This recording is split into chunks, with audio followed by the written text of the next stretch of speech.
నమస్తే. తెలంగాణలో parliament elections అయిపోయినాయి. సో ఇక్కడ ఎన్డీఏ ప్రభుత్వం ఏర్పాటు అయిపోయింది. సో మోదీ గారు 8వ తారీఖు ప్రమాణ స్వీకారం కూడా చెబుతూ సో మాట్లాడదాం. ప్రస్తుతం మనతో Osman university professor Kasim sir ఉన్నారు. సో తెలంగాణలో రాజకీయం కావచ్చు, అలాగే ఇండియాలో అంటే ఇండియా కూటమి 400+ ఈసారి అబ్కి బాత్ 400 పార్ అనే నినాదంతో ముందుకెళ్ళింది. సో ఆ 400 పార్ ఎందుకు కాలేదు, సో ఇలాంటివన్నిటిపైన ప్లస్ మన పక్క రాష్ట్రమైన ఆంధ్రప్రదేశ్ లో ఏర్పాటైన గవర్నమెంట్, సో వీటన్నిటిపైన మాట్లాడదాం. మనతో పాటు ప్రొఫెసర్ కాసిం సార్ ఉన్నారు. సార్ నమస్తే. సార్ నమస్తే. సార్ ముందుగా చెప్పండి sir, exit poll sir main గా అంటే ఎగ్జిట్ పోల్స్ ఏది చూసుకున్నా సరే మనకి 350+ మోదీ గవర్నమెంట్ కి వస్తాయి, ఎన్డీఏ కూటమికి వస్తాయి. అండ్ అలాగే 150 దాటడం కూడా కష్టం అని చెప్పేసి ఇండియా కూటమికి అనేది చెప్పారు. సో ఎందుకు సార్ అంటే ఎగ్జిట్ పోల్స్ ఇంతగానం అంటే ఎప్పుడు చూసుకున్న ఎగ్జిట్ పోల్స్ కరెక్ట్ అవుతున్నాయి, సో ఈసారి రాంగ్ అయ్యే పరిస్థితి ఎందుకు? అంటే ఇందులో రెండు విషయాల్ని మనం పరిశీలించవచ్చు. ఒకటి, ప్రజల ఆలోచన విధానాన్ని సరైన పద్ధతిలో పట్టుకోవడంలో ఈసారి సర్వేలు చేయించిన వాళ్ళందరూ ఫెయిల్ అయ్యారు. ఆలోచన విధానం కూడా మారుతూ ఉంది. నెల రోజుల్లో 10 రోజుల ముందు కూడా ఆలోచన విధానం మారవచ్చు. ఒకప్పటి ఓటరు 20 ఏళ్ల కిందట, 30 ఏళ్ల కిందట, 50 ఏళ్ల కిందట ఓటరు వేరు, ఇవాళ ఉన్న ఓటరు వేరు. ఒకప్పుడు ఎట్లుండేదంటే ఓటర్ ఆలోచన విధానం స్థిరంగా ఉండేది. ఎందుకంటే గ్రామాల్లో ఉండే పరిపాలన వ్యవస్థ, భూస్వాములు, దొరలు, ఆధిపత్య వర్గాలు ఎవరైతే ఉండేవాళ్ళో ఆధిపత్య వర్గాలు ఆ ఊరిలో ఏం చెప్తే అదే మాట మీద ఓటు వేసి అయిపోయే వరకు అదే ఆలోచన ఓటర్లో ఉండేది. అంటే ఇంకొక ప్రత్యామ్నాయమైన ఆలోచన ఓటర్కు లేదు. కానీ ఇప్పుడు అక్షరాస్యత పెరిగింది, చదివే వాళ్ళ శాతం పెరిగింది, సోషల్ మీడియా వచ్చింది, మీడియా పెరిగింది, సమాచారం ఎప్పటికప్పుడు వేగంగా సమాచారం విస్తృతం అవుతూ ఉంది. దీనివలన ఇవాళ ఉన్న ఆలోచన ఓటర్కి ఇదే ఆలోచన రేపు ఉండాలని లేదు. పోలింగ్ బూత్కు ముందు హాఫ్ అన్ అవర్ ముందు వెళ్ళే వరకు ఉన్న ఆలోచన హాఫ్ అన్ అవర్ తర్వాత కూడా మారవచ్చు, పోలింగ్ బూత్లోకి వెళ్ళినా కూడా మారవచ్చు. ఎందుకంటే అందరూ చర్చిస్తుంటారు కనుక. మానవ జీవితంలో లేదా ఓటర్ ఆలోచన విధానంలో వచ్చిన మార్పు వలన ఈ ఎగ్జిట్ పోల్స్ అనేవి సరిగ్గా అంచనా కట్టలేకపోయాయి, మొదటిది. ఇక రెండవది, మొత్తంగా సమాజంలో ఒక పెద్ద మార్పు. ఆ మార్పు ఏమొచ్చిందంటే 10 సంవత్సరాల కాలంలో మీడియాని మోడీ గారు తన చేతుల్లో పెట్టుకున్నాడు. మీడియాని తన చేతుల్లో పెట్టుకోవటం వలన ఆ తమకు అనుకూలమైనటువంటి ఆలోచన విధానాన్ని మాత్రమే, మోడీకి అనుకూలమైన ఆలోచన విధానాన్ని మాత్రమే మీడియా రిఫ్లెక్ట్ చేసింది. అవును, చాలా వరకు అదాని అంబానీ చేయలో మీడియా సంస్థలు అంటే కేవలము పాలకుడు ఏం ఆలోచిస్తున్నాడో మీడియా అదే ఆలోచనని ప్రజల్లో ఫ్లోట్ చేస్తుంది, విస్తృతం చేస్తుంది. ప్రజల ఆలోచన విధానాన్ని కూడా మోడీకి అనుకూలంగా మలుస్తుంది. అట్లా మోడీకి అనుకూలంగా మలచడానికి మీడియా పనిచేస్తుంది. కానీ నిజానికి మీడియా యొక్క పాత్ర అది కాదు. ఫోర్త్ ఎస్టేట్, ఈ ఫోర్త్ ఎస్టేట్ అనేది మిగతా మూడింటికి చాలా దూరంగా ఉండి తమ ఆలోచన విధానాన్ని నిష్పక్షపాతంగా సమాజం ముందు ఉంచాలి. ప్రజలు ఏమనుకుంటున్నారో వారి అభిప్రాయాన్ని ప్రోధి చేసి ప్రభుత్వం తమ విధానాల్లో మార్పు తీసుకురావడానికి కావలసిన ఆలోచన ప్రభుత్వం ముందు ఉంచాలి. ఇప్పుడు మీడియా ఈ 10 ఏళ్లలో ఆ పని చేయటం లేదు. ఒక రకంగా ఎప్పుడో శ్రీశ్రీ పెట్టుబడికి కట్టుకథకు పుట్టిన విషపుత్రికలు పత్రికలని ఆయన చాలా అలవోకగా చెప్పిన మాట ఉంది కదా. నిజంగా పెట్టుబడికి పుట్టినటువంటి ఈ పత్రికలు, ఈ మీడియా, టీవీ, యూట్యూబ్ ఛానల్స్ అన్నీ కూడా ఆ పెట్టుబడిదారి ఆర్థిక అభివృద్ధి నమూనాని ప్రచారం చేసి వాటికి అనుకూలంగా ప్రజల ఆలోచనని మోల్డ్ చేసే పనిని తలకెత్తుకున్నాయి. నిష్పక్షపాతం అనేటటువంటి ఆలోచన పోయింది మీడియా. దాని మూలంగా కొన్ని ఏజెన్సీలు మోడీకి అనుకూలమైన ఆలోచన విధానాన్ని తమకు అనుకూలంగా సర్వే చేసి తమకు అనుకూలమైన రిపోర్ట్లు ఇవ్వాలనే ఆ ధోరణితో కూడా ఇలాంటి ఎగ్జిట్ పోల్స్ మనకు వచ్చాయి. బొక్కబోర్ల పడ్డాయి ప్రజల ముందు. అంటే ఎప్పుడు. రెండోది ఏంటంటే అసలు మోడీ 400 అన్నాడు కదా, కంపల్సరీ 350, 320, 330, 370, 380 వస్తాయి. బీజేపీకి 350, 360 వరకు వస్తాయి. మిగతా తన పక్షాలు ఏవైతున్నాయో వాళ్ళకి ఇంకొక 20-30 వచ్చినా కూడా 400 చేరుకుంటామా అనే ఆలోచన గత 6 నెలల నుంచి పోటీ చేశారు కదా వీళ్ళు. పోటీ చేశారు కనుక అదే ఆలోచనను వీళ్ళు రిఫ్లెక్ట్ చేసి బయట ప్రచారంలోకి తీసుకొచ్చారు. సో ఈ 2 కారణాల వలన ఎగ్జిట్ పోల్స్ అనేవి ఈ సందర్భంలో ఫెయిల్ అయ్యాయి. కనుక ఎగ్జిట్ పోల్స్ ఎప్పుడైనా సరే ఎవరి చేతుల్లో సాధనాలు ఉంటాయో వాళ్ళకు అనుకూలంగా చెప్పటం అనేది జరుగుతుంటుంది. అప్పుడప్పుడు వాస్తవాలు కూడా చెప్పక తప్పదు. ఎందుకంటే తమ ఉనికిని ఎప్పుడూ అబద్ధాలు చెప్పుకుంటూ పోతే ఇంకా ప్రజలు నమ్మరు కనుక కొన్నిసార్లు వాటిని నిజం చేసే పని కూడా చేస్తూ ఉంటారు. కనుక ఈసారి అయితే ప్రజల ఆలోచన విధానంలో చాలా మార్పు వచ్చింది అనేది మనకి అర్థమవుతుంది. సో ఇంకోటి సార్, మెయిన్ గా ప్రధానంగా చూసుకుంటే ఇప్పుడు ఇండియా ఏదైతే ఇండియా కూటమి ఉందో అది అబ్కీ బార్ 400 పార్ అని అంత బలంగా వెళ్ళింది ప్రజలకి. కానీ అది చాలా వరకు తగ్గిపోయింది. ఎందుకంటే 240 బీజేపీకి వచ్చినాయి డైరెక్ట్ గా మిగతా కూటమితో కలిపి. సో ఎందుకు సార్ అంటే ఇట్లా మోదీ గత 10 years ఆఫ్ అధికారం నుండి కూడా ఈసారి కూడా మోదీ వస్తారు అని చెప్పి చాలా బలంగా ఉన్న వాళ్ళతో ఇంత వ్యతిరేకత కావచ్చు, ఎందుకు సీట్లు తగ్గడానికి రీజన్ ఏమి? నిజానికి మోడీ అంటే బీజేపీ ప్రభుత్వానికి అన్ని సీట్లు వచ్చే అవకాశం కూడా లేదు. 244 వచ్చే అవకాశం లేదు. ఆ కాస్త సీట్లు ఎందుకు వచ్చాయంటే ఈ ప్రతిపక్షాలు ఏవైతే ఉన్నాయో వీటి మధ్య సంపూర్ణమైన ఐక్యత లేదు. నెంబర్ 1 ఇండియా కూటమికి. నెంబర్ 2 ఈ ప్రతిపక్షాలు ఎన్నికల్లో పాల్గొనడానికి కావలసిన సాధనాలు, మీడియా కావచ్చు, డబ్బు కావచ్చు, లేదా సభలు సమావేశాలు పెట్టుకోవడం కావచ్చు, ఇవన్నీ ఒక వాతావరణం. ఈ వాతావరణం లేకుండా చేసింది బీజేపీ. ముఖ్యంగా ప్రతిపక్షాలకు సంబంధించిన ఆర్థిక దిగ్బంధం చేసి వాళ్ళ బ్యాంక్ అకౌంట్స్ ని స్టాప్ చేసే పని, అనేక పరిమితులు విధించింది.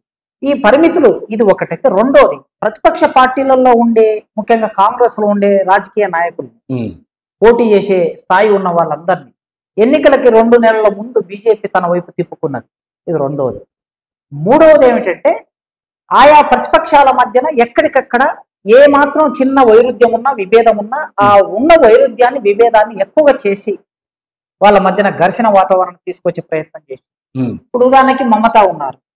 మమత ఒక మాట మాట్లాడతారు, లేదా మహారాష్ట్ర ఉన్నటువంటి ఆయన ఇంకొక మాట మాట్లాడతాడు, ఇంకొక చోట తమిళనాడులో ఇంకొక మాట మాట్లాడతాడు, అక్కడనే ఉన్నటువంటి ఆర్జేడీ బీహార్లో ఉన్న ఆయన ఇంకొక మాట మాట్లాడతాడు.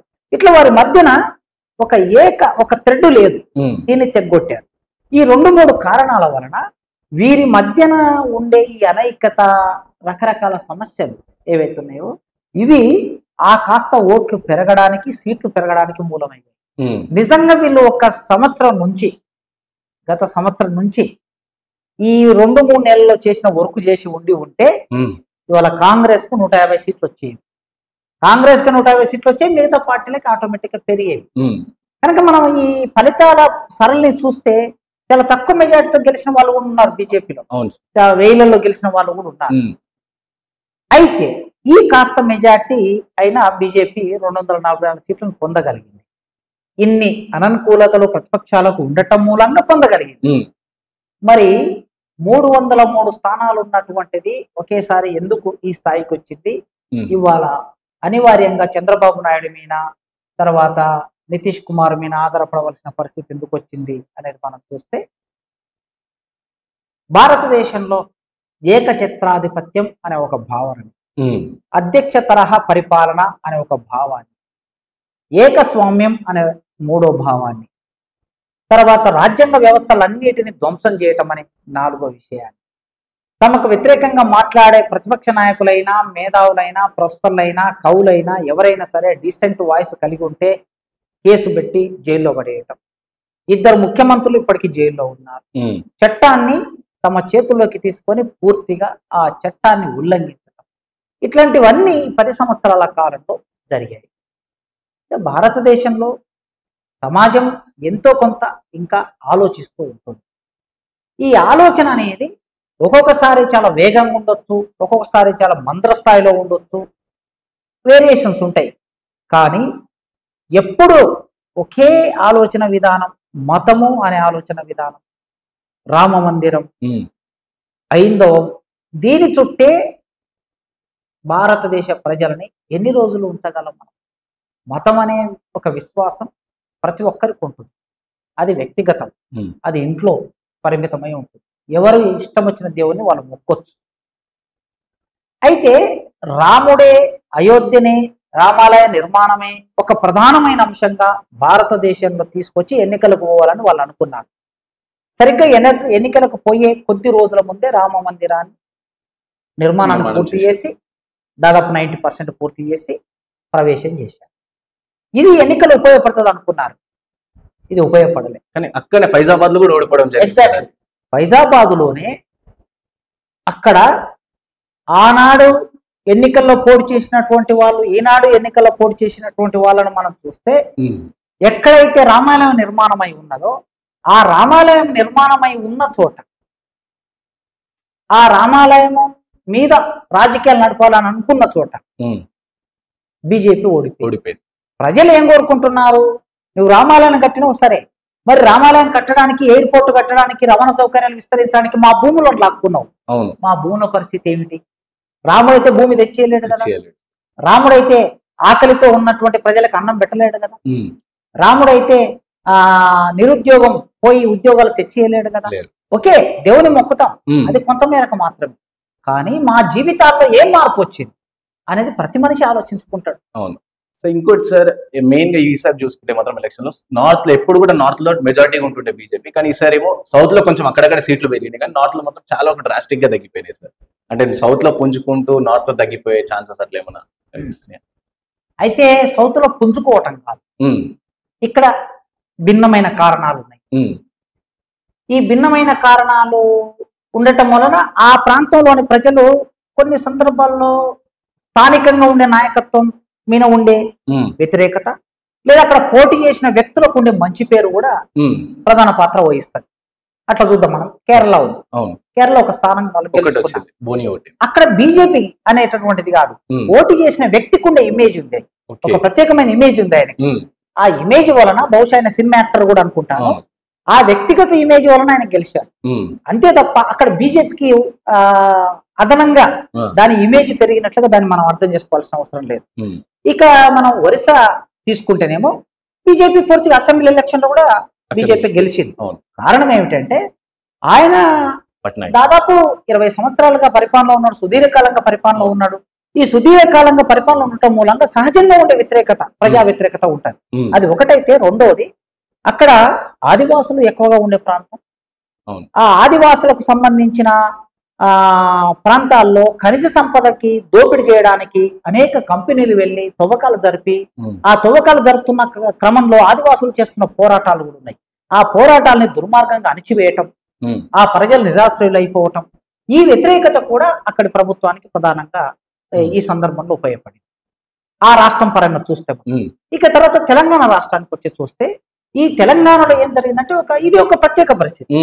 ఏమిటి ప్రత్యేక పరిస్థితి అంటే, మొన్న అసెంబ్లీ ఎన్నికల్లో ఓడిపోయినట్టు బాగా ఓట్ బ్యాంకు, గణనీయమైన ఓట్ బ్యాంకు సంపాదించుకున్న బీఆర్ఎస్ పార్టీ, కేసీఆర్ గారే చెప్పారు, అవునండి మనం 39 సాధించాం, వాళ్ళు 62 సాధించారు కాంగ్రెస్ వాళ్ళు, వాళ్ళకు మనకు తేడా ఎంత 1%, 0.5, 0.9, 1% తేడా ఉంది, 1% లో ప్రభుత్వం అటు అయింది, అంతే తప్ప మనమేం మొత్తం పతనం అయిపోయి వాళ్ళేం ఉత్థానంలోకి వెళ్ళిపోలేదు కదా అని అన్నాడు. మరి అప్పుడు బీజేపీ ఓట్ బ్యాంకు 13% ఉంది ఇక్కడ తెలంగాణ అసెంబ్లీ ఓట్లు, ఇవాళ 30 దాటింది కదా.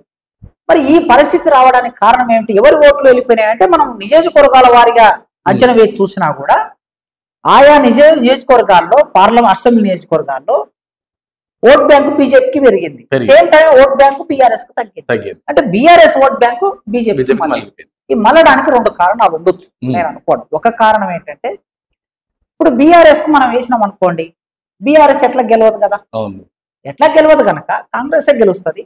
అందుకోసం దేశానికి మోడీ అనే ఒక నాయకుడు కావాలనే ఒక వాతావరణం ఉంది కదా, ఆ వాతావరణం ఉండటం మూలంగా ఓట్ బ్యాంకు అటు మళ్ళింది అనేది మొదటి కారణం. రెండో కారణం ఇంకా నిర్ధారణ కావాల్సి ఉంది మనకి, ఒక ఊహాగానాలు మాత్రమే. ఏమిటంటే బీఆర్ఎస్ వాళ్ళే కాంగ్రెస్ కి సీట్లు పెరగొద్దు అనే ఉద్దేశంతో కింది స్థాయిలో, అంటే నాకు కొద్దిమంది బీఆర్ఎస్ లో పనిచేసే లీడర్స్, కింది స్థాయిలో పనిచేసే లీడర్స్ చెప్పిన మాట ఆధారంగానే నేను చెప్తున్నా మీతో, నేనే ఉట్టిగా ఊహాగానం చేయటం లేదు. వాళ్ళు ఇంటర్నల్ గా బీజేపీకి ఓట్లు వేయండి అని బీఆర్ఎస్ వాళ్ళు చెప్పినట్లుగా కొన్ని చోట్ల వినిపించింది. నిన్న రేవంత్ రెడ్డి కూడా అదే చెప్పారు సార్. ఈ 2 కారణాల వలన సహజంగానే బీఆర్ఎస్ ఓట్ బ్యాంకు బీజేపీకి పెళ్ళింది. ఇది బీజేపీ గెలవడానికి 4 సీట్లు 8 సీట్లు కావడానికి 3వ కారణం. ఇక 4వ కారణానికి వస్తే వ్యక్తిగత ఇమేజ్ ఒకటి ఉంటుంది. ఈటల రాజేందర్ ఉన్నాడు, మల్కాజ్గిరిలో ఈటల రాజేందర్ గెలిచాడు. ఈటల రాజేందర్కు సంబంధించి ఆయన ఆనాడు కేసీఆర్ పార్టీ నుంచి బయటకు వచ్చాడు, అవమానానికి గురయ్యాడని, ఎమ్మెల్యేగా ఓడిపోయాడని, తర్వాత ఇప్పుడు ఇది పట్టణ ప్రాంతం కావటం మూలంగా పట్టణ ప్రాంతంలో సహజంగానే కాస్త మోడీకి అనుకూలమైనటువంటి ఒక వేవ్ ఈ ప్రాంతంలో నడుస్తుంది కనుక ఆయన పట్ల ఉండే ఒక సదభిప్రాయము, పట్టణ ప్రాంతంలో ఉండే బీజేపీకి ఉండే అనుకూలత, తర్వాత ఈ నియోజకవర్గంలో మల్కాజిగిరి నియోజకవర్గంలో చూస్తే బ్రాహ్మణ్ ఓట్ బ్యాంకు కూడా చాలా చాలా ప్రాంతాల్లో ఎక్కువగా ఉంటుంది, అట్లే ముదిరాజ్ ఓట్ బ్యాంక్ ఉంటుంది. ఇవన్నీ కూడా ఆయనకు కలిసి వచ్చి ఆయన గెలిచాడు. కనుక ఇక్కడ బీజేపీ యొక్క గొప్పతనం ఎంత శాతం అని అంటే కొద్ది శాతం మాత్రం బీజేపీ గొప్పతనం పనిచేస్తుంది, మోడీ యొక్క ఇమేజ్ కొద్ది శాతమే పనిచేస్తుంది. ఇట్లా మనం ప్రతి నియోజకవర్గం చూసుకుంటూ రావచ్చు. అటు పరిగి చేవెళ్ళే ఉంది, ఆయన వ్యక్తిగతమైనటువంటి ఇమేజ్, ఆ ప్రాంతంలో ఆయనకు ఒక మంచి పేరు, కొండ విశ్వేశ్వరరెడ్డి గారికి ఉన్న మంచి పేరు. రెండోది బీఆర్ఎస్ పార్టీకి ఉండే ఓట్ బ్యాంకు కూడా అటువైపు మళ్ళీ ఇవన్నీ మనం చూస్తాం. ఇట్లా మనం మహబూబ్ నగర్ చూసుకుంటే డీకే అరుణ చాలా తక్కువ మెజార్టీతో బయటపడింది, చాలా తక్కువ మెజార్టీ. అయితే అక్కడ ఏం జరిగిందంటే నేను గమనించిన మహబూబ్ నగర్ ఎన్నికల ప్రచారం సందర్భంలో ఈ విషయాన్ని అంటే పీపుల్లో చర్చలో పెట్టాల్సిన అవసరం ఉంది అనిపించి నేను మాట్లాడుతున్నా. చాలా మందితో నేను విన్నాను ఇంటలెక్చువల్స్ తో, మహబూబ్ నగర్ సిటీ బేస్డ్ గా నేను ఒక 2-3 సభలకు అటెండ్ అయ్యాను అప్పుడు, ఎన్నికల ముందు ఒక 4 రోజుల ముందు. ఈ సభలు చేసిన వాళ్ళందరూ ముస్లింలు ముందోటి సభలు చేశారు.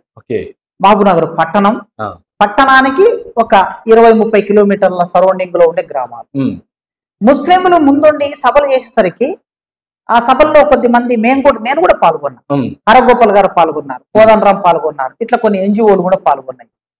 అయితే ఫీడ్బ్యాక్ ఏమొచ్చిందంటే చాలా మంది డెమోక్రాట్స్ నుంచి దీన్ని బీజేపీ అనుకూలంగా మలుచుకున్నది. దీని వెనుక కాంగ్రెస్ వాళ్ళు ఉండి ముస్లింల చేత సభలు పెట్టిస్తున్నారు, చూసారా ముస్లింలు అందరూ ఒకటైపోయారు, మరి హిందువులు అయినటువంటి వాళ్ళు మీరేం ఆలోచిస్తారు, మరి అక్కడ ముస్లింలు ఒకటైపోయినప్పుడు హిందువులందరూ ఒకటై బీజేపీకి ఓట్లేయాలి కానీ అక్కడ హిందువులకు సంబంధించిన వాళ్ళందరూ దీన్ని చూయించి వాళ్ళు యూనిట్ అయ్యారనే ఒక చర్చ ఆ రోజుల్లో వచ్చింది. కనుక ఈ చర్చ అక్కడ జరిగినప్పుడు 3000 చిల్లర ఓట్లతో గెలిచింది కనుక ఆమె, అందుకోసమే అక్కడ అనుకూలత కాంగ్రెస్ కు ఉన్నప్పటికీ హిందూ ఓట్ బ్యాంకు కొంత పోలరైజ్ కావడానికి ముస్లింలే ముందు ఉండి సభలు చేయటం కూడా ఒక నష్టం చేసింది అనేది నాకు అనిపించింది. సభలు జరగాలి కానీ ఒక మతాన్ని చూయించి ఇంకో మతం మీద వ్యతిరేకత వచ్చేటటువంటి సభలు జరగకూడదు. న్యూట్రల్ వ్యక్తులు సభలు చేయాలి, న్యూట్రల్ వ్యక్తులు సభలు చేసినప్పుడు అప్పుడు ఓటర్లు ఆలోచించుకుంటారు. అక్కడ డీకే అరుణ రెడ్డి ఓట్ బ్యాంక్ ఉంటుంది, ఆమెకు సంబంధించిన నియోజకవర్గం, ఆమె పుట్టి పెరిగిన నియోజకవర్గం, తన తండ్రి మక్తల్ నియోజకవర్గం, నారాయణపేట నియోజకవర్గం, మొత్తం ఎమ్మెల్యే నియోజకవర్గాలన్నీ వాళ్ళ ఆర్ఎస్ఎస్ బెల్ట్, అది ఒకప్పటి దాదాపు 50 ఏళ్ళగా ఆర్ఎస్ఎస్ బెల్ట్ ఉన్నటువంటి ప్రాంతాలన్నీ కూడా మహబూబ్నగర్లో ఉండటం ఆమెకు కలిసి వచ్చింది. అక్కడ బీజేపీ ప్రత్యేకత కన్నా మహబూబ్నగర్ టౌన్ లో బీజేపీ ఉన్నది, ఆర్ఎస్ఎస్ ఉన్నది, నారాయణపేట మక్తలో కూడా ఆర్ఎస్ఎస్ ఉన్నది, కొద్ది ఓట్ బ్యాంకే. ఆ కొద్ది ఓట్ బ్యాంక్ ఈమెకు వ్యక్తిగతంగా ఉండే ఓట్ బ్యాంక్ ఇట్లా కలిసి వచ్చాయి. సో ఇట్లా మనం అదనంగా గెలిచినవి ఇప్పుడు పాతవి నిజామాబాద్, కరీంనగర్, ఈ పాత నియోజకవర్గాలు ఆదిలాబాద్ ఏవైతే ఉన్నాయో వాటిని వాళ్ళు నిలబెట్టుకుంటూనే కొత్తవి గెలిచారు. ఈ కొత్తవి గెలిచిన కాడ మనకి ఇట్లాంటి విషయాలు మనం సరే మెదక్ కూడా ఇవాళ నేను పేపర్లో చూశాను. ఆ పేపర్లో వచ్చినటువంటి ఓటు సరళి చూస్తే సిద్దిపేట ప్రధానం. నేను అనుకున్నా, నేను మొదట్లో ఏమనుకున్నా అంటే సిద్దిపేటలో మొదటి నుంచి పెద్ద ఓట్ బ్యాంక్ ఉన్నటువంటి, రెండోది అక్కడ ఉన్నటువంటి ఎమ్మెల్యేలందరూ కూడా మెదక్ నియోజకవర్గంలో ఎమ్మెల్యేలందరూ కూడా బీఆర్ఎస్ ఎమ్మెల్యే. ఇది గ్రామీణ నియోజకవర్గాలు, ఇవన్నీ పట్టణ నియోజకవర్గాలు కావు. అంటే మనకు అక్కడ పటాన్చేరు నుంచి మొదలు పెడితే అన్ని కూడా గ్రామీణ నియోజకవర్గాలు. గ్రామాల్లో బీజేపీ కొద్దిగా తక్కువనే ఉంటది ఈ ఏరియా. రెండోది బీఆర్ఎస్ కు పట్టుంది కనుక ఖచ్చితంగా ఇక్కడ బీఆర్ఎస్ గెలుస్తుందని నేను అనుకున్నాను. వాళ్ళకు కూడా అదే నమ్మకం ఉండింది, అందరూ కూడా అదే అనుకుంటారు. విషాదం ఏమిటంటే ఈవెన్ సిద్దిపేట సరౌండింగ్ లో కూడా ఓట్ బ్యాంక్ చూస్తే బీఆర్ఎస్ ఓట్ బ్యాంక్ అటువైపు షిఫ్ట్ అయ్యి బీజేపీకి షిఫ్ట్ అయ్యి కనుక ఇక్కడ రాజకీయాలు ఏం జరిగాయి, ఇంటర్నల్ రాజకీయాలు అనేటటువంటివి కూడా ఒక్కొక్కసారి మనకి అనేక ప్రశ్నలు ఇవన్నీ మనం ముందేసుకుంటే కనిపిస్తాయి. ఓటర్లే కావలసుకున్నట్టు మళ్ళారా, లేదంటే బీఆర్ఎస్ పార్టీలో ఉన్నటువంటి కింది స్థాయి నాయకత్వం, పై స్థాయి నాయకత్వం అటువైపు ఏమన్నా చేశారా అనేది మనం ఇంకా లోతైన అధ్యయనం చేయాల్సిన అవసరం ఉన్నది. అక్కడ వీళ్ళు కూడా అంటారు సార్, అంటే లైక్ సీఎం కూడా నిన్న ప్రెస్ మీట్ పెట్టి, సో కావాలని హరీష్ రావు కాబట్టి హరీష్ రావు రఘునందన్ రావుకి ఓట్లు వేయించారు అని చెప్పి నిన్న CM Revanth Reddy press meet లో కూడా చెప్పారు సార్ బహిరంగంగా. సరే, రాజకీయ నాయకులు, ఆయన రేవంత్ రెడ్డి గారు ఒక రాజకీయ నాయకుడు, రాష్ట్రానికి సీఎం. ఆయన కామెంట్స్ రాజకీయ పార్టీ ప్రయోజనాల రీతినే ఉంటాయి, ఇంకెవరు వ్యతిరేకంగా మాట్లాడిన అట్లే ఉంటాయి. సో మనలాంటి వాళ్ళు మనం అట్లాంటి పాసింగ్ కామెంట్స్ అంతా ఈజీగా చేయలేము. మనం ఏదైనా ఎవిడెన్స్ ఉంటేనే దాని మీద మాట్లాడతాం. ఎందుకంటే మన లక్షలాది మంది ప్రజలు మన మాటకి ఒక విలువ ఇచ్చి చూస్తారు కనుక అట్లా మనం వాటి ఆధారాలు, ఆయన అట్లా అనుకుంటే ఎమ్మెల్యేగా దుబ్బాకలో పోటీ చేశారు రఘునందరావు గారు, దుబ్బాకలో పోటీ చేసి మరి మొన్న ఓడిపోయారు. కులపరంగా చూసుకుంటే అప్పుడు కూడా సపోర్ట్ చేయొచ్చు, అక్కడ నుంచి గెలిపియొచ్చు కనుక అట్లా. సో ఇంకోటి సార్, మనం తెలంగాణ గురించి ఇప్పుడు మీరు టాపిక్ లోకి వచ్చారు కాబట్టి, సో తెలంగాణలో ఇప్పుడు బీఆర్ఎస్ కంప్లీట్ గా జీరో ఉంది సార్. సో ఫ్యూచర్ లో ఏమైనా ఉండబోతుంది, లేకపోతే బీఆర్ఎస్ కంప్లీట్ గా కొలాప్స్ అయిపోతుంది, దీనికి రీజన్ ఏమనుకుంటున్నారు? అయితే బీఆర్ఎస్ ఈ స్థితికి రావడానికి కారణం ఇప్పటికి కూడా పీపుల్ కి ఒక అప్పీల్ మెథడ్ లేదు బీఆర్ఎస్ నుంచి. అప్పీల్ మెథడ్ లేకపోగా మీరు మాకు ఓట్లు లేకపోవటం మూలంగా మీరే నష్టపోయారనే మెథడ్, ఇంకా అదే చెప్తున్నారు, ప్రజలు తప్పు చేశారని చెప్పేసి బలంగా వెళ్తున్నారు. కేసీఆర్ గారు దాదాపు 3 గంటల పైన TV9 లో ఇంటర్వ్యూ ఇచ్చాడు. నేను మొత్తం ఇంటర్వ్యూ అంతా చూశాను. ఎక్కడ కూడా చిన్న పశ్చాత్తాపం కూడా కేసీఆర్ గారిలో కనిపించలేదు. చిన్న మిగతా లీడర్లు చాలా మంది, హరీష్ రావు గారు మాట్లాడుతున్నారు, కేటీఆర్ గారు మాట్లాడుతున్నారు, మిగతా ఇంకా కింది స్థాయి నాయకులు ఎక్కడో ఒక చోట తాము ఏం చేశాము అని, ఏం లోపం చేశాము అనే విషయం అర్థమవుతుంది, వాళ్ళ మాటలు కూడా తెలుస్తుంది. కానీ అధినాయకుడు మనకు ఉండాలి, మన ఆత్మగౌరవం ఉండాలి, ప్రజల్ని మేము నడిపించగలమనే ఒక సాధికారికమైన అది నమ్మకం కూడా ఉండాలి. సేమ్ టైం ప్రజల పట్ల ఒదిగి ఉండటం కూడా చాలా ముఖ్యం, ఇంపార్టెంట్. ఆ ఒదిగి ఉండే దగ్గర బీఆర్ఎస్ పార్టీకి ఆ లక్షణం లేదనిపిస్తున్నది. నాయకుడి విషయంలోనే అది లేదనిపిస్తుంది. ప్రజలు ఎందుకు ఓట్లేదు మీకు? ఇవాళ అటు జగన్ కైనా ఇటైనా ఒకటే కనిపిస్తుంది మనకి. జగన్ కూడా ఏమంటారు, నేను ఇంత చేశాను అంత చేశాను, ప్రతి ఇంటికి నా ప్రభుత్వం వెళ్ళిపోయింది కానీ నాకు ఓట్లేదు, అలా 11 సీట్ల దగ్గర ఆగిపోయానని ఆయన బాధపడుతున్నాడు. ఇక్కడ ఈయన బాధపడుతున్నాడు. ఏంది కోల్పోయారు అని అంటే, అసలు తెలుగు సమాజానికి ఒక లెగసీ ఉంది. తెలుగు సమాజానికి ఉండే లెగసీ ఏమిటంటే ఆత్మగౌరవం ఒక లెగసీ. ఆత్మగౌరవం కోసమే తెలుగు సమాజంలో దాదాపు ఒక 500-600 సంవత్సరాల నుంచి పోరాటాలు జరిగాయి. సమ్మక్క సారక్క ఆదివాసీ స్త్రీలు తమ ఆత్మగౌరవం కోసమే కాకతీయ రాజు ప్రతాపరుద్రుడికి వ్యతిరేకంగా పోరాటాలు యుద్ధంలో ఒరిగిపోయారు. ఆత్మగౌరవం కోసమే ఇక్కడ ఉయ్యాలవాడ నరసింహారెడ్డి, ఆత్మగౌరవం కోసమే కొమరం భీం, ఆత్మగౌరవం కోసమే మనం బందగి, ఐలమ్మ, ఇట్లా కన్యగంటి హనుమంతు ఎందనైనా తీసుకోవచ్చు. ఆత్మగౌరవ పోరాటాలు తెలుగు నేల మీద ఎక్కువ జరిగాయి. ఇక్కడ బ్రాహ్మణిజానికి వ్యతిరేకంగా కూడా దుర్మార్గమైనటువంటి బ్రాహ్మణిజానికి వ్యతిరేకంగా ద్రవిడ ఉద్యమం వచ్చింది. త్రిపురనేని రామస్వామి చౌదరి లాంటి వాళ్ళు అటు తమిళనాడులో మద్రాసులో వచ్చిన ఉద్యమం తెలుగు మీద నేల మీదకి వచ్చి అట్లా ఆత్మగౌరవం అంటే ప్రతి మనిషి. కాంగ్రెస్ పార్టీ పరిపాలన విధానంతో విసిగిపోయినటువంటి వాళ్ళు తెలుగు ఆత్మగౌరవం అనే పేరు మీద 1983లో పార్టీ పెట్టి 84లో అధికారంలోకి వచ్చేసారు శ్రీరామరావు. ఆత్మగౌరవం ఆ విధంగా ఒక 60 సంవత్సరాలు తెలంగాణ ఆత్మగౌరవాన్ని దెబ్బ కొడితే సంస్కృతిలో, రాజకీయాల్లో, తర్వాత ఉద్యోగాల్లో, చదువుల్లో, అన్నిట్లో నిధుల్లో దెబ్బ కొడితే ఆత్మగౌరవం పేరు మీద జరిగిన ఉద్యమం తెలంగాణ రాష్ట్రాన్ని సాధించింది. కనుక తెలుగు నేల మీద ఆత్మగౌరవం చాలా ఎక్కువ. అన్నం లేకపోయినా భరిస్తారేమో కానీ ఆత్మగౌరవం దెబ్బ కొడితే భరించలేదు. ఈ ఆత్మగౌరవం ఎట్లా పోయిందంటే తెలంగాణ సమాజంలో ఈ 10 ఏళ్లలో మాట్లాడే ఒక స్కోప్ లేదు. మాట్లాడే వాళ్ళని జైల్లో పెట్టారు. నేనే ఉన్నానండి, నేను తెలంగాణ కోసం మాట్లాడాను. కేసీఆర్ గారి కన్నా ముందు నుంచి తెలంగాణ కోసం మాట్లాడు 95 నుంచి మాట్లాడుతున్నాను నేను.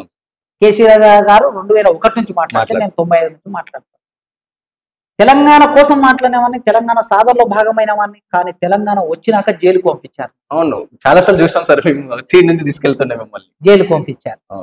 అంటే ఒక ప్రొఫెసర్నే మాట్లాడే అవకాశం లేకుండా చేసి జైల్లో పెట్టారు. ప్రజా సంఘాల కార్యకర్తల్ని జైల్లో పెట్టారు. అనేక మంది తెలంగాణ ఉద్యమకారులని ఈయన కేసులు పెట్టి భయభ్రాంతులకు గురించారు. ఇందిరా పార్కు దగ్గర ధర్నాలు చేశారు. సుందర విజ్ఞాన కేంద్రంలో సభ పెట్టుకుంటే దానికి హాలుకు తాళం వేశారు. మాట్లాడే హక్కు, సభ పెట్టుకునే హక్కు, పాడే హక్కు ప్రజలకు లేదు. నీ ఎమ్మెల్యే నీ దగ్గరకు వచ్చి తన బాధ చెప్పే ఒక స్కోప్ లేదు. మంత్రులు వచ్చి చెప్పుకునే అవకాశం లేదు. ఇట్లాంటి ఒక వాతావరణాన్ని క్రియేట్ చేసేసరికి ప్రజల వరకు ఇది వెళ్ళిపోయింది. కేవలం ఈ భావనతోనే ప్రజలు ఒక నెల రోజుల ముందు మాత్రమే ప్రజల యాటిట్యూడ్ మారిపోయింది. నెల రోజుల వరకు బీఆర్ఎస్ గెలుస్తుంది. నెల రోజుల తర్వాత సాధికారికంగా ఒక వారం ముందు రేవంత్ రెడ్డి గారు టీవీ నైన్కి ఇంటర్వ్యూ ఇచ్చారు. పోలింగ్ వారమో 2-3 రోజుల ముందు అనుకుంటా. ఆయన ముందు ఇచ్చిన ఇంటర్వ్యూకి తర్వాత ఇచ్చిన ఇంటర్వ్యూకి చూస్తే చాలా మౌలికమైన తేడా కనిపిస్తుంది. చాలా కాన్ఫిడెంట్ గా ఇంటర్వ్యూ ఇచ్చాడు. మేము గెలుస్తున్నాం, 80 సీట్లు వస్తున్నాయి, మాకు 70 నుంచి 80 సీట్లు వస్తున్నాయి అన్నాడు. ఆయన చాలా కాన్ఫిడెంట్ గా మాట్లాడాడు. డేట్ కూడా ఫిక్స్ చేసుకోమని కూడా ఎస్, మేము ప్రమాణ స్వీకారం చేయబోతున్నామని చెప్పాడు. అంటే నెల రోజుల ముందే మారిపోయింది వాతావరణం.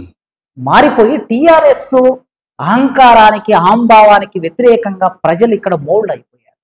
కనుక ఈ 10 ఏళ్ల కాలంలో వీళ్ళు చేసినటువంటి విధ్వంసం, వ్యవస్థల విధ్వంసం, ఈ కోణములో ప్రజల దగ్గరికి రాకపోవడం, ప్రజలతో మాట్లాడకపోవడం, ప్రజలకు అప్పీలింగ్ మెథడ్ లేకపోవడం వలన వీళ్ళు ఓడిపోవడానికి మొదటి కారణం. బీఆర్ఎస్ ఓడిపోవడానికి మొదటి కారణం.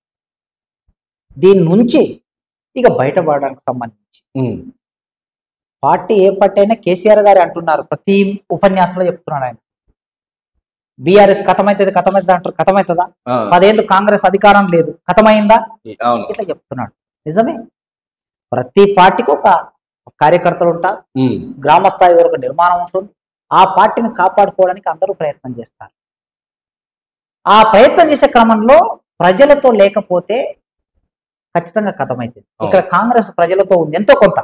వాళ్ళ అధికారం కోసమైనా ప్రజల దగ్గరికి వెళ్ళి వివిధ సందర్భాల్లో బీఆర్ఎస్ విధానాల్ని ఎండగట్టడం, మాట్లాడటం, రేవంత్ రెడ్డి విస్తృతంగా తిరగటం, ఇదంతా కూడా మనం చూస్తాం. ఇక్కడ తెలంగాణ సమాజంలో ఒక భావం కలగడానికి మూలమైంది.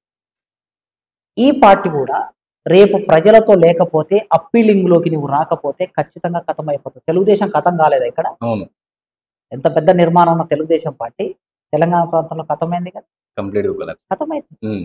కనుక కథం కాకుండా ఉండటమే ఉండదు. అయితే నీవు చేసే పని విధానం మీద ఆధారపడి ఉంటుంది. ఇప్పుడు మీరు రోడ్డు మీదకి రావాల్సిన అవసరం, లేకపోతే నీ వెంట కార్యకర్తలు ఉండరు. ఎమ్మెల్యేలు నీ వెంట ఉంటారో ఉండరో ఇంకా 4 రోజుల తర్వాత మనం తెలుసుకోవాలి. ఎమ్మెల్యేలు నీ వెంట ఉండాలంటే, ప్రజలు నీ వెంట ఉండాలంటే, నీ నిర్మాణం, నీ కార్యకర్తలు బలంగా ఉండాలంటే ఇప్పుడు బీఆర్ఎస్కి ఒక అవకాశం ఉంది.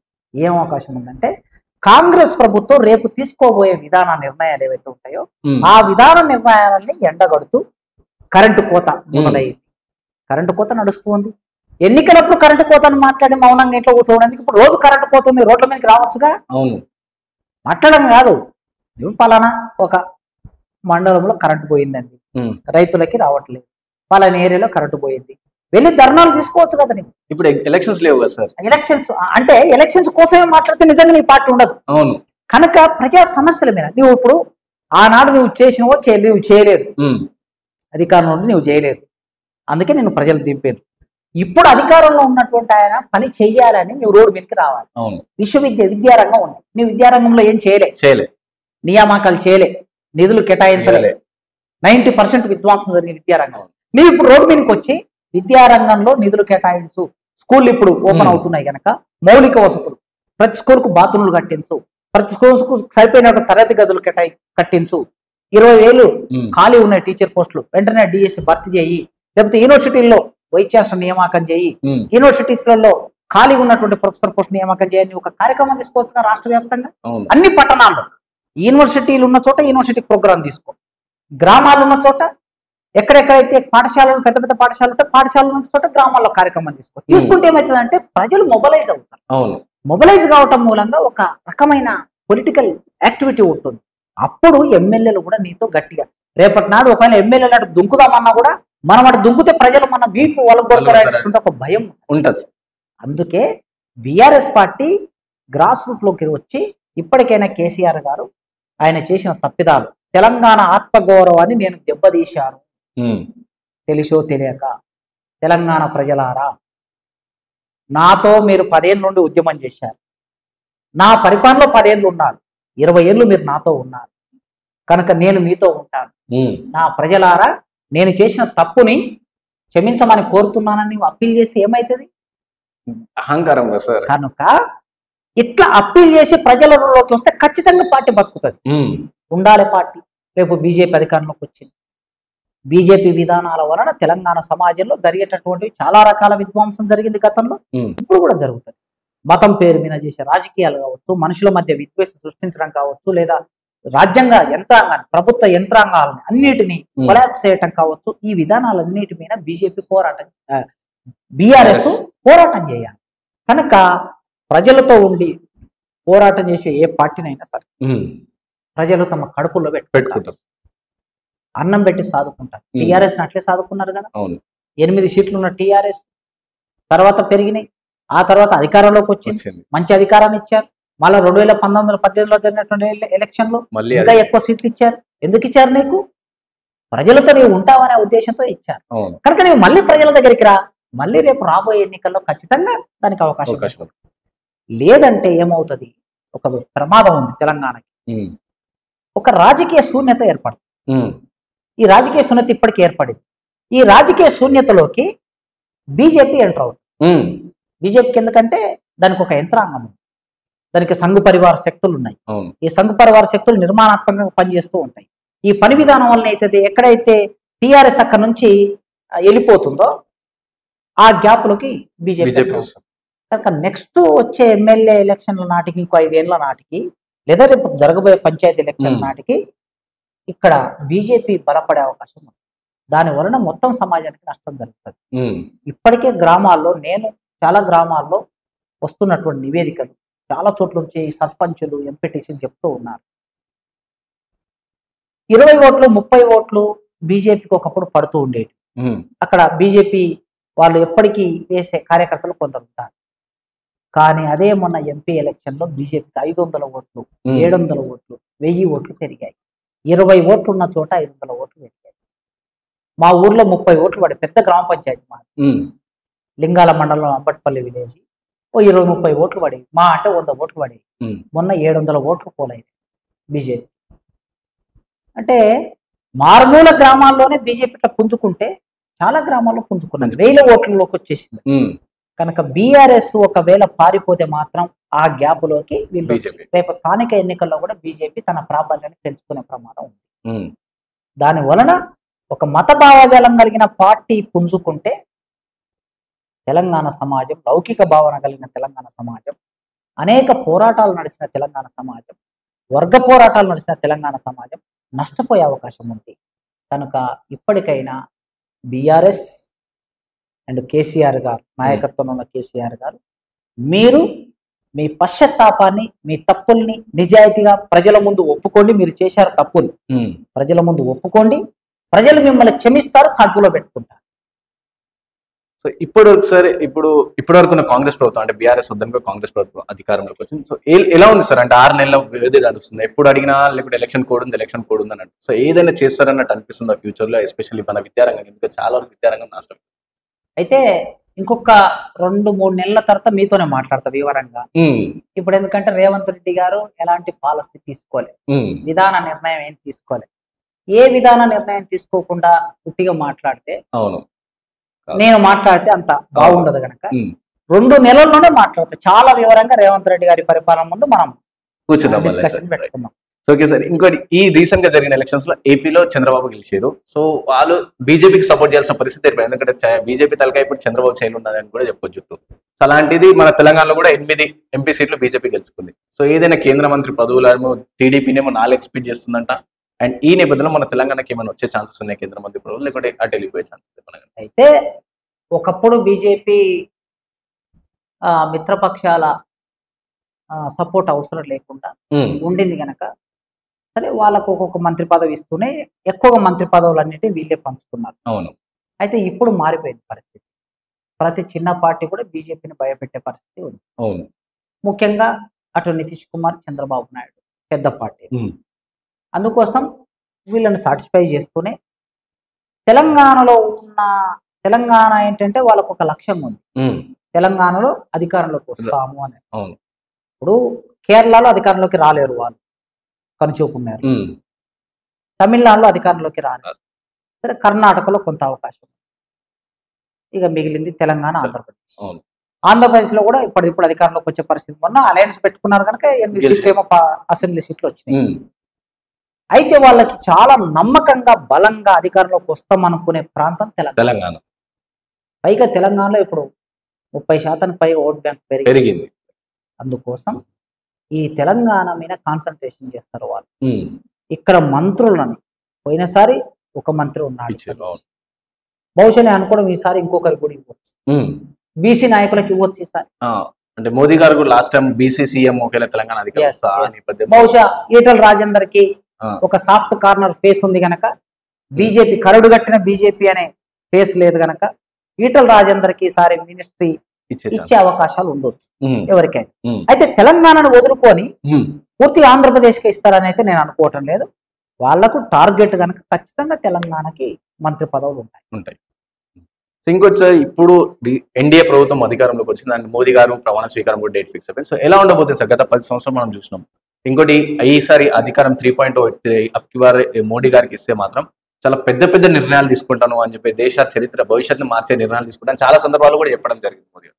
సో ఏ నిర్ణయాలు ఉండబోతున్నాయి సార్? ఎలా ఉండబోతుంది దేశ భవిష్యత్తు? ఎలా ఉండబోతుంది మళ్ళీ మోడీ? అయితే గతం కన్నా ఇప్పుడు ప్రత్యేకమైన మార్పు ఏమి ఉండదు.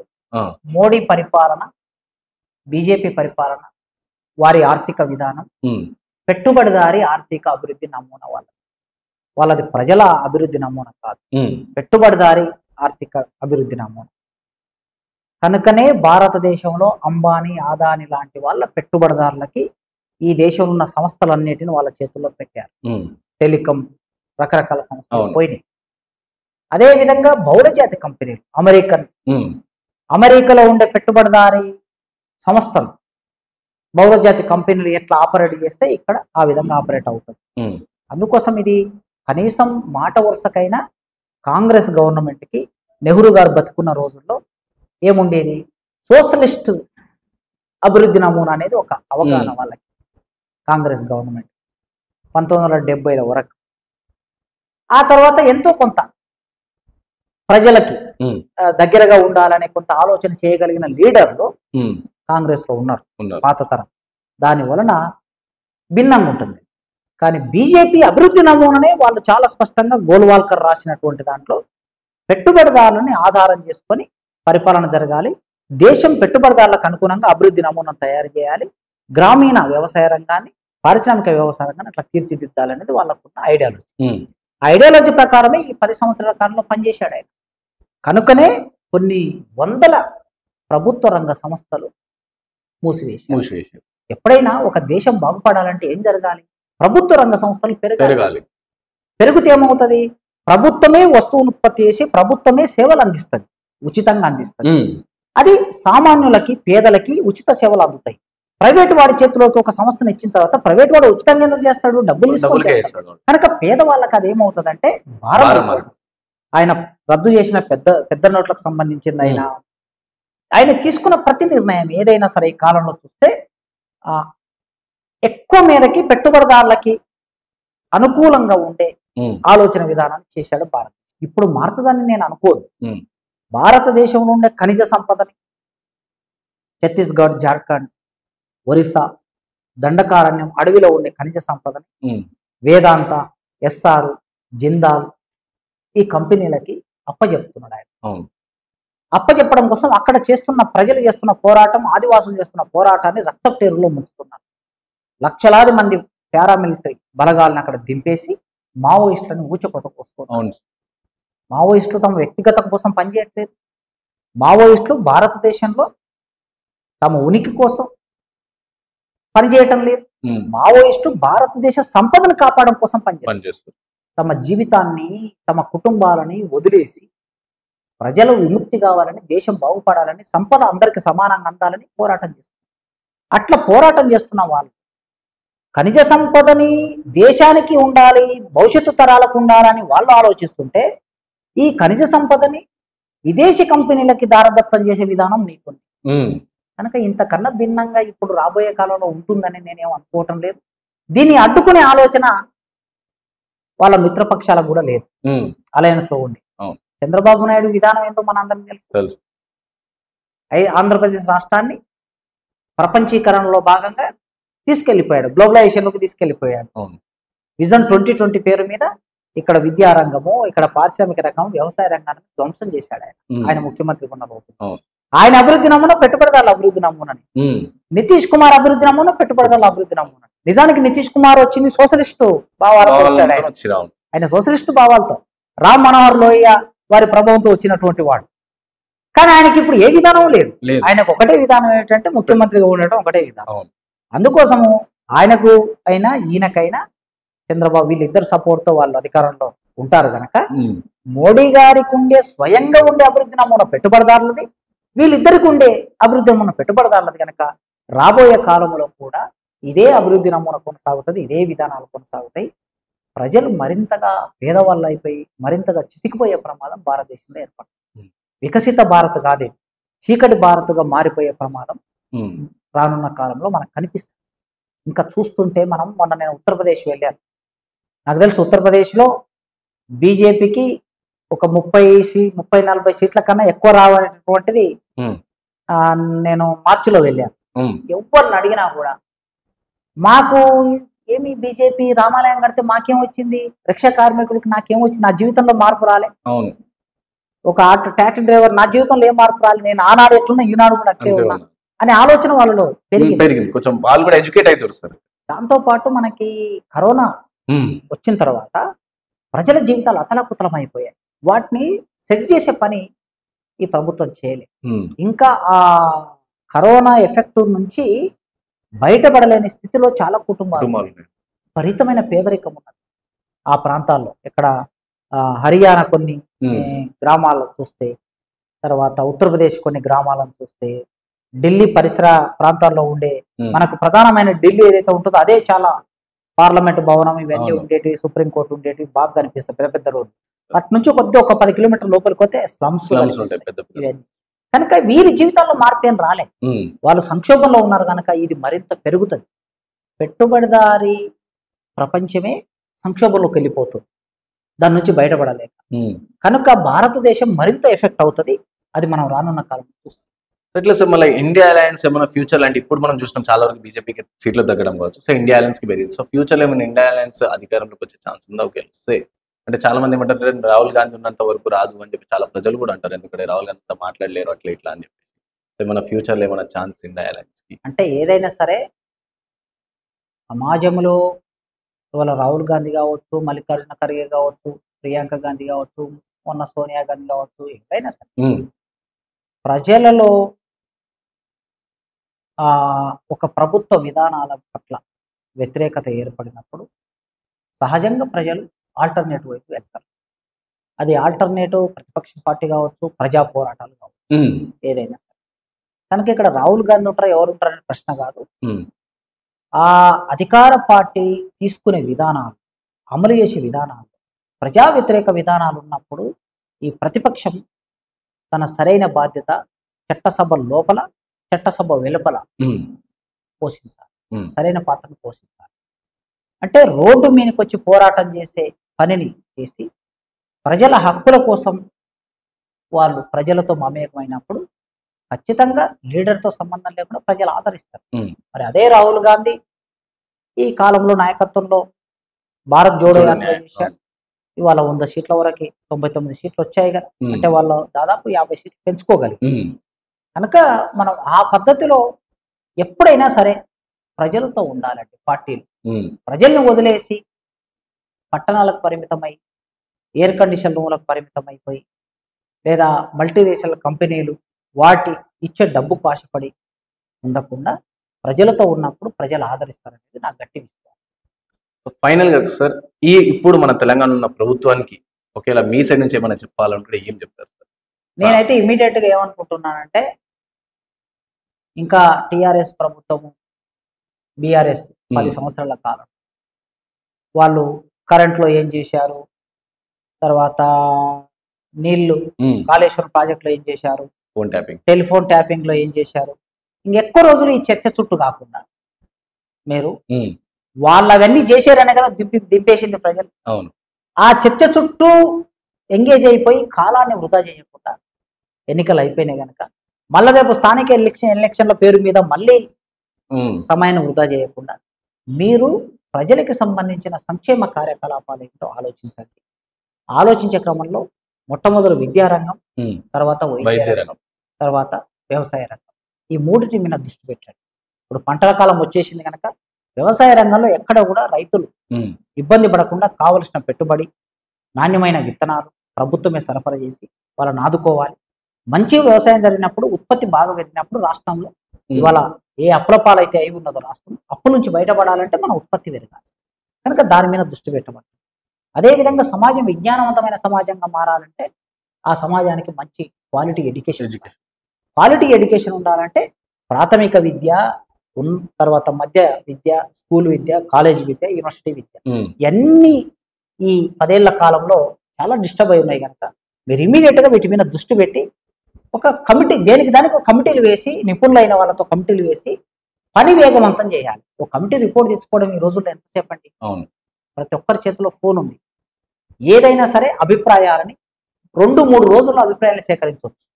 ఒక గూగుల్ ఫామ్ పెట్టేస్తే అందరూ వాళ్ళ అభిప్రాయాలు చెప్పేస్తారు. ఆ గూగుల్ ఫామ్ ను కన్సల్టేట్ చేయడానికి ఇంకో 2 రోజులు పడుతుంది. వారం రోజులు ఒక నివేదిక తెప్పించుకోవచ్చు. తర్వాతి వారం రోజుల్లో దాని మీద కార్యాచరణ రూపొందించవచ్చు. 15 రోజుల్లో కార్యాచరణ రూపొందించుకొని ముందుకెళ్ళవచ్చు ఏ రంగం అయినా సరే. కనుక అంత వేగంగా, కాలంతో పాటు అంత వేగంగా ఈ రాష్ట్ర ముఖ్యమంత్రి నడవాలని నేను కోరుకుంటున్నాను.